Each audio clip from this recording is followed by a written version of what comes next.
Handam chiam ha mo thong hi kulanga chia pa ni khat ziang lei thong chim nak in nen kut kamin tlai chan ha mai un chabong kasi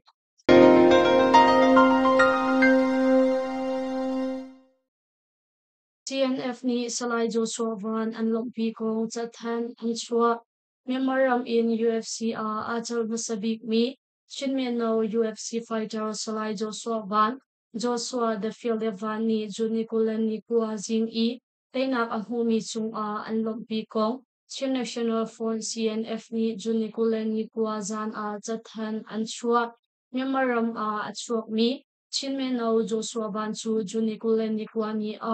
American Ram, Las Vegas Kopi tuani UFC zathum Saudi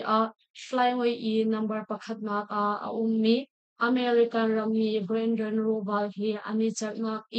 tainak amhumi chung kan lopi tu kumkul le kumthum asimi Joshua the Philivan chu UFC boy kwa achal chung boy ria tainak ahu boy khat asumi chinmina wasi ama he achal mi Brandon Royval kumsum thum pani chu UFC flyweight number pakhat nak ummi asi zan ta chaknak boy kul boy li achal chung boy lai sauri tainak ahu boy sauri asung UFC boy sha achal boy sauri tainak ahu boy thum asung mi song asi chupin salai Joshua banak in muton ngai mi song asi rampili chini punmin athatar tu Joshua Vani tainak amhumi chu kan ilok pi tukshingshan mailei akar pan nak lamkhwan tainak amu chin langmang mi sasham ko city in kan lompi na kan lakdar tia Chin National Front CNF ni anthat ni anlakdar MROCDF matupi ni tangti punha chung anilom kong matupi kopi la kumkhatling chamtok anthan Chirram matupi kopi la kadok na ka atolmi Chim Brotherhood Rakhine Ral Kap AA Yo Army YA le Yo Defense Force YDF Ral Kap Hatsung anilom kong matupi kopi la kadok na ka tainak anho kumkhatling ni chamtok jumni kulani kuazan MROCDF matupini anthan aliam chia thonghi kulali juni kulani kwa CB operation matupiti in matupi khopi aunmi SCC view ha khalaya zale somili khalaya zathumpali chu chimradar butli tangchi punhani kakipe in kanlako thonghi kulanga juni kulani kwa kumkhat atling chang matupi khopi la kadanga ka atalmi tangchi punha nandi laksung kanilom tok tangchi pusung in nak ape tu pha le liamha tur mi ral ka vilte zong MROCDF matupi ni upat na kan impir phone ha CDF matupi kan ni thok in nihin tiang alam kip in akan bom san tu ram sungram leng mi rentron tu pu nandi laksung kanilom tok matupi kopi kan lakno kopi sakram chan nak bom thiam fel nak tuat sumin an kil kho chan nak ding mizapi ni an help me pol kan bom chan kho nak ding le matupi kopi chu essential kap ni an la kho chan ti nak lo alam kip in azom mi tangti phunha le ram chunglam leng mi mizapi nandi laksung kanilom tok tia MROCDF matupi ni an lakdar kumhim nak le runvin nak le kan tha zang kan thon tar liao asi khopi le khote sarsem than nak ding cha zong betak te in kan e zom chok ma liao asi chu cha matupi khopi kan la kho kum khat atlin ni thok in kan mai le chan tiang kan thon chin lang mang kho na tang ti phu kan si nak he bezul in na kan tal pi ri nak lai song kan in nol kam ha tia MROCDF matupi ni an that mi an lak tar chi Mizoram papakhat ni apu shaitlong in atuk anun nak aliam Mizoram ramkul aizol pengkom darlong khua juni som thum zinga khan dalchuan moya kumkule kumriat ni an in apu anu usimi thungvel khua mi la zombian kumsom rukpali chu shaitlong in atuk cha anun nak aliam tia Mizoram thongzap nak ni an lakder Dalchuan moya hi zuang wolka asi cha abuai ton mi asi atu he chun avoi thum nak avoi asi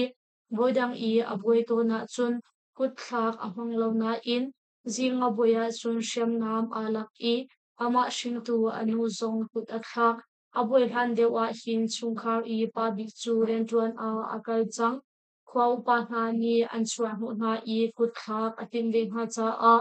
an ma pum iven nak ding cha a ti in rua pum anela anu deuh a la chuan moya ni a put ni shem nam chu a chia cha a an klai I a put ke an tem chol hreitlung in atuk ni a pu chu a hol khau I kati a hal ati ha alu an tuam hu a sizung a an kalpi na in sizung an phanpi hu a anun nak alian hi a si tia bengbar na news ni a chim atu bantuk in apu athatu la chuan moya chu Mizoram palik ni an klai chol I chakhat nak tua ding in khongan khak chol tia thei si Russia ka tlona hin ka thin lung anan cha a voi thum kara chang rat kho than ka zom lai tia miao hai ni chim sham in noe nga kala tu State Administration Council SCC boizik miao hai ni Russia ram bira ram kul I karakon chunga hin ka thin lung anan cha a voi thum tiang karakon chang I atung ho zong a rakon kho than ka zom lai tia achim Junikule Nikwa a Russia ram Korea ram kul aphan ni SCC boizik miao hai ni atu bantuk in achim hi asir karaklon mi ni hin kathin lung akanom tar ngai Myanmaram he ane niam ngai mi hunha pakhat kaphan ti in karwa voithum tiang kara chang I kaima hmaram a karakrati in karwa atu hnuzong a rakho than ka zom ko lai tia miang hai ni Russia shambun media polsin a achim Russia ram Korea ram kul I Rapid CI company ni Myanmaram sai sana kong he petlai in phim thiam nak chelding in le theory coding in register kan tua ulan ude ni asar chua mi helicopter kong he petlai zong in ren kan 20 kho nak ma kani chai mai tia Korea ram kul administrator ni achim ve chupin a Myanmaram in Russia hol achong min ha siang chachim pol ni Myanmaram I training an pe khon ha nak ding cha a Korea ram kul ni a chon pe pa kong le Korea ram kul I awun ni sim he run pol zong a Myanmar hol an chon be kho nak ding cha a Myanmar zung deu ding in lungkin mak an ngei tia thai si Kebo peng SCC le prosoti sakhan pathum ka dak na kha SCC kulali an thi minong hayodiat an tlai ha Sagaram chan shebo peng chung I aum mi SCC ral ka le prosoti sakhan pathum chu to chung sham tlai dang ti phunha ni voi khat a lu ho in an ka ha I SCC ral ka le in minong kulali an thi kong le minong hayodiat an tlai ha kong Shebo peng paka pani Junikuleni kuazan a anthan Junikuleni ria jing le simil lam paruk le cheutluk a Shebo peng hitachi khwa I a ummi Yusoti sakhan le SCC kap sakhan pathum chu Shebo peng paka pha shwinak in Daukhan nak shrem tlai tangchi punhani Voikhat a lu no in an ka cha a kapni karuka dauk nak a fak SCC kap le an kutang Yusoti sakhan pathuma chun an di lak fon tha zang som sari leng an I Shyam man shyam ne le John he tangchi punhani an ka nga tia lai si Sukadok naka chun SCC kap le an kutang Yusoti bangkar panga tiang kan lakho kadok nak chan chung a SCC kap le in minung he sari an thi I Talboy pakhatal in minung pasari leng ni fiaman tuar chun SCC kap le pusoti chungkhar pol minung he riat kan tlai hana in hak chia nu le kumupa changmi an sina I kalkong he petlai in le kan dir hun kan zau chi cha a ahim nak hun a kan kha than ha chupin a SCC kap le pusoti pol sin in Shem nam zai mazat song kan nak chi I Daukhan nak shem tlai tang ti phu in Palka panhi ni ramle mi puncha a annun nak an pek ve tia Shebo peng paka pha ni an khan ni a an mak dar chi Minha peng kadaw naka Lieutenant Colonel in SCC officer pali le Palka play ruk an thi I SCC ni division somruk ruk an kha na Paguram Chan Min Hapeng Kadok Naka Lieutenant Colonel Tar in SCC Ral Kap Lay in Officer Palili Ral Kap Herukti in Andi Lakfon Minungkul Anti Chunho A SCC Ral Kap ni Hangwa Temple na Tuading in Division somruk ruk an kha na kong Daw na thonglang na shampi le SCC Ral Kap thonglang na shampi ni Juni Somthum A Anchim Juni Hui Ruk Zani Sumelam Politruk A Min Hapen Ojun Kupong I Awumi SCC Gab Kay Sakhanchu Ashu Chin Defense Force ACDF Dal in Tangti Punhani Luho in Kinkata A SCC Gab Lay in Lieutenant Colonel Zomyo Wei Major Pyumi U Major Yan Nine Le Balik Boy So Kaintal in Minungkul Anchi Tia Tayawadi Pengkong Battalion Patumni Pungning in Anraktan Atu Bantuk in Officer Palital in SCC Gab Lay Timi Antamruang A Brigadier General Josolin Su Nipido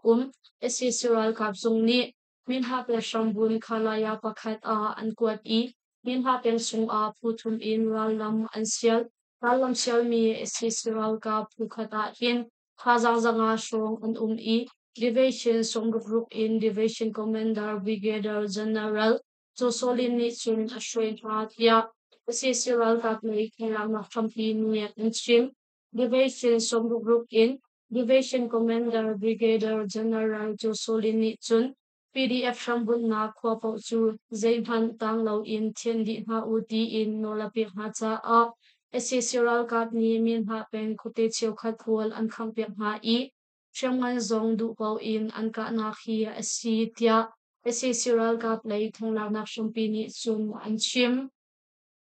Zikong Kopi Pong Kadok Naka SCC Parjuk Anti SCC ni Umnak in Pol An Khang Sagairam Chan Gambalu Peng Zikong Kopi Pong Kadok Naka SCC Gab Parjuk Anti SCC Gab Pol ni Dol Chung ni Anumnak in Pol An Khang Kong Tangkul Sarkal Baka Pa in Drangwangway Tu Pakhat Kongi ni Achim Juni Som Thum Jinglay Swimia Lam Poluk Luk A Gambalu Peng Musong Sakhan in Zikong Balik Sakhan Lay A Motorcycle Patum in Akalmi SCC Gab Paruk Chu Sakhan in meter Tongkazanga Tluk Ahlanak in A Kwatsung Chamtai Puni Rakbo in Ankatna I Anparuk Ning in Anti Dia Thai Si Tukadaw Nakachun SCC Gab Paruk Chu Andi Lak in Antina in Zikong Balik Sakhan Le Musong Sakhan I Aumi SCC Gab Poli Shangan in Ankabong Papin A Bom tu an rakha na ruang a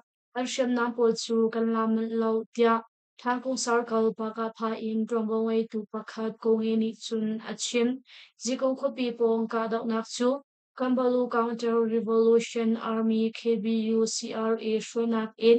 Kambalu pe paka pha tang tipunhani an kalti mi asiki ka dok nak adi nu a zikong khopi palik sakhan le Musong Khwa Sakhan I Aumni SCC Gab Pol ni Zikong Khopi Yanchi Ang Sam I Dol Sumi Anung Nak in Zayma Zat An Khang Tia Thai Si Rakhang in Achuang ni Dol Sumi Sumi Lim Chu SCC ni An Tlai Na I Sham in Training An Kai Tar Pa Rakhang Ramkul Tangko Peng in Achuang ni Dol Sumi Sumi Ruk Chu Paguram Tan Pi Khopi Nawade Haydon Chege A SCC Gab ni An Tlai Na I Sham in Gab Training Kainak Siang in A An Kot Na Kong Kaya Tong Mi Sukha Na He Nainiam in Aumi ni Juni Somthum A An Chim Juni Kuleninga A Nupoltal in Minungkul Le Juni Kuleni Sauri A Nupoltal in Kumheruk in Somthum Kar Minung Somthum Ti in Andi Lakfon Minung Songa Chu SCC Gab ni An Tlai Na I Tu chung a minung somi ruk chu Gab training siap in a pot tia an shim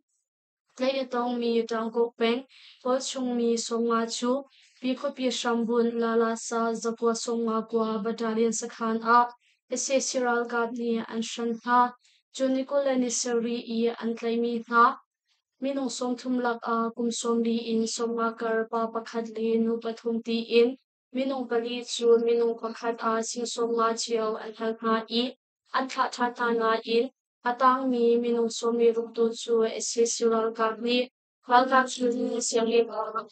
handi in kan thai tangka in intellectual mi ka mi pali chu yang gong khu pi an phan chang tia tay atong mi tanggo peng to chumi ha ye nem in awum mi pa pakhat ni mila atam pus a achim ULAA ni sun rakhai ram kul chung i anhong hak mi maram chung a mi minau po chu ram leng le ram chung hundang a kalti loading le National Defense Emergency Provision NDEP ning in ULAA ral ka pi an klak a her kong minikulenin ni a an rakthan Sei phu bang a SEC ni minau pakhat an tha magweram than sei phu bang nga chin chang kwa mi minau pakhat chu ralam sel mi SEC ral ka pol ni an tha kong tol chung mi ni an chim juni kule ni kwa zinga khan nga chin chang kwa in kong kwa lei a pumpal chuding in akal mi minau pakhat chu ralam sel mi SEC ral ka pol ni arok nglo in an ka cha a anun nga kan liam zia thai si kong kwa a biak nak lei ni an tua ni net nga ka i kong polu chuding in akal lampi ara lamsial mi esisiral kapul he ane tong iratin na in a phone an thak cha a achar I chulewa chun esisiral kapul ni an ka chun aruak chu thilpuan in an zual lamkam a an thon tia thil sining a thei tu tol chung mi pakhat ni CPM News a achim Kha tong mi minau pakhat chu ang tu thung kum hai sari asi juni somthum a aruak an vui tia thei si yawo le tang ta peng a SCC ni tol chumi pan ni an tha na khoruk a in zakhat deng an khang mandali ram chan yawo peng le tang ta peng a galam sial ni SCC ral kap ni tol chumi pan ni an klai ha an tha na kong le khwa paruk a umnak in zakhat deng an khang kong yawo peng kom paka pha in jombo ngoi tu pakhat ni juni somthum a achim juni kulani nga ni thok in yawo peng le tang ta peng a ralam sial in alu ni SCC ral kapol ni khote pol pejul in an lu no umnak in pol an khang piak pa cha a sinta moi khwa in kul kama khwa a in somnga pa ruk tanaping khwa a in khatle zemachi khwa a in kul aka junikula nikwa zonga khan topia khwa a in ruk akan khap tangta pengle kanjalo khwa zong pezul in an khang tia thai si chupin a ralam sial mi esisiral kapul ni tangta peng kinjalo khwa a tol chumi pan ni an klai na an sham ha nu a an kha na esisiral kapul ni tin an tha mi na minung pan hi lak a pakhat su mayan khangkha adam pakhat chu atak sa tan thum a kan pen tia yawo pen kom paka pha in jomba mai tu pakhat ni chun achim